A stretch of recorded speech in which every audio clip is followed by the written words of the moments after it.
Hey, welcome back. I'm Ron Dichter, your host. This is Projecting Grandeur. Let's get into it. Today I want to talk about lizards, snakes, lizards, and why do I want to talk about snakes and lizards?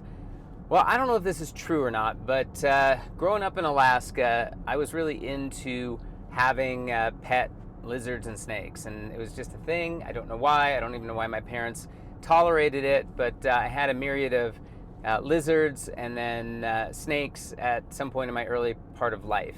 And I was always told, and I don't know again if this is true or not, that a lizard and a snake will only grow to the size of its enclosure. So if you have call it a 20-foot snake, and you put it in a 55-gallon aquarium, that you're going to stunt its growth. Again, I don't know if this is true. I'm not a biologist, and I don't know anything about snakes and lizards outside of the time I owned them, but there's a point to this. If snakes and lizards are only going to grow to the size of their enclosure, let's think about this from the concept of people and setting boundaries on what it is and isn't we're capable of, and how do you put yourself in a position where you can grow to the size of your enclosure. And I think about a thing that happened to me in one of my earlier businesses called EMG. This was the one that I grew from the late 90s until 2010, ultimately selling it. It had 350 employees, over 100 million in sales, great company. Anyway, this business early on was very much bootstrapped. I didn't have money, and I had some available line of credit card, and we had just grown into our first office, which was maybe 1,200 square feet. I think I packed in a dozen or so people into that office, and I wanted to grow. And in order for me to really grow, I needed space, but space cost money. And there was no guarantee that by taking on more space that I was going to be able to fill it, let alone afford to fill it. But without that space, I wasn't even going to get the opportunity because I just simply didn't have space for people to go.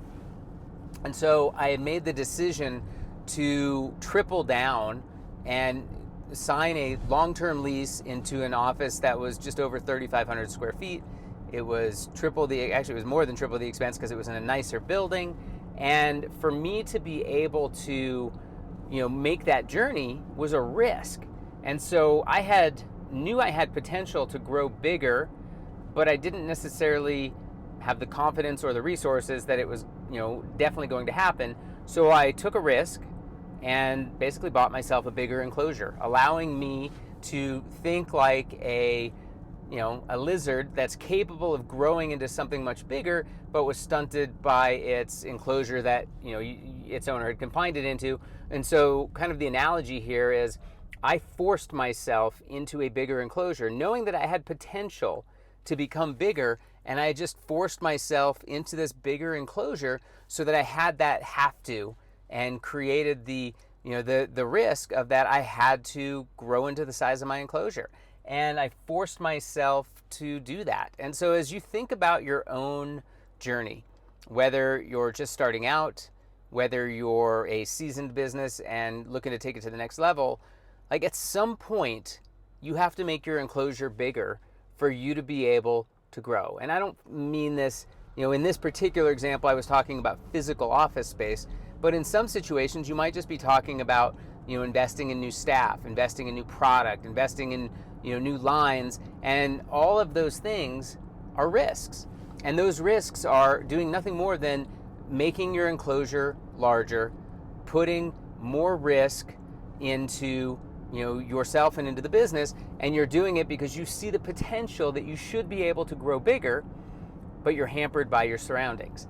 And I think this is very, very important because a lot of people have amazing businesses. I talk to business owners all the time that have really great ideas and really great businesses that have already started, and they've made the decision to either stunt their own growth because they want to take some chips off the table, and rather than taking the cash that the company is making and reinvesting it to make it bigger, they're putting it into their pocket to protect themselves in the event that something goes bad. And look, that's fine if that's what you want to do. But if you're capable of growing into this big thing and the only thing holding you back is that, that forced have to grow mentality because you put yourself in a situation, well, ask yourself what's more important. Do you want to force yourself to grow? Do you want to force yourself into having to live up to the expectations of your potential? Or are you comfortable where you're at and you don't need to grow further? You don't necessarily want to grow further. Like, if that's the case, stop listening. This isn't for you. This is all about recognizing your potential, knowing what you're capable of doing, and then putting yourself into a situation where you have to do that. You have to decide that I am going to grow into my potential. And again, in my example, with EMG, it was I signed a longer lease and a bigger lease and a more expensive lease, knowing that I would have the potential to grow into it. And this business was notorious for this. That the whole business model was about opening offices, staffing them up, and growing the product. And by the time I sold that business, there were 28 offices, 350 employees, and every time I opened an office, there was a new risk. And in the early days, like the first probably 8 or 10 offices, I had to sign personal guarantees on these leases. So here I am, trying to grow the business, but at the same time, I'm definitely making my exposure, my risk, my have to much bigger, because growing from that 1,200 square foot office to that 3,500 square foot office is one thing, but then I had to grow from a single office to a second office, and then a second office to a third, and each one of those, was an extra, an extra amount of risk, an extra amount of exposure. But I just knew the business had the potential to become this, amazing organization, and it did. Not because of my efforts. Maybe my risk helped get us there, but it was because I was willing to put that risk down. That enabled me to find amazing team members to help grow that business into what it became. So again, as you look at your own business and you look at your own life, you must ask some really important questions. Number one, what are you capable of doing? What do you see as the potential? And really try to be objective as you look at your business in trying to understand, truly, what is my business capable of achieving if finances are out of the equation, time is out of the equation, and desire is out of the equation. If all of those things are true, what is this business capable of doing? And I think once you understand what you're capable of doing, then you can make decisions about the next part of it, which is how much are you willing to do? Are you willing to put in the amount of time? Are you willing to put in the amount of work? And are you willing to put in the amount of risk, the dollars it's going to take for you to grow into that potential? And then once you've made the decision that yes, the potential is there, yes, I'm willing to do it, then the last thing you have to do is you got to do it. You got to put yourself in that must situation, that force situation, that enclosure you have to make bigger, right? You don't grow to the size of your enclosure and then put in a bigger enclosure and all of a sudden you magically grow. It doesn't work like that. You have to take your risk, then grow into it. Take your risk, then grow into it. And then there are iterative ways to do this, to where you don't have, let's say you're a $1 million business today and you aspire to be a $100 million business. Well, that doesn't mean you take the risks that it would take to get to a $100 million business. That would be foolish. But it does mean that maybe you take the risks of what it would take to get from a $1 million business to a $3 million business, and then a $3 million business to an $8 million, and an $8 million to a $15 million, and you iteratively grow to where you can grow into that future potential.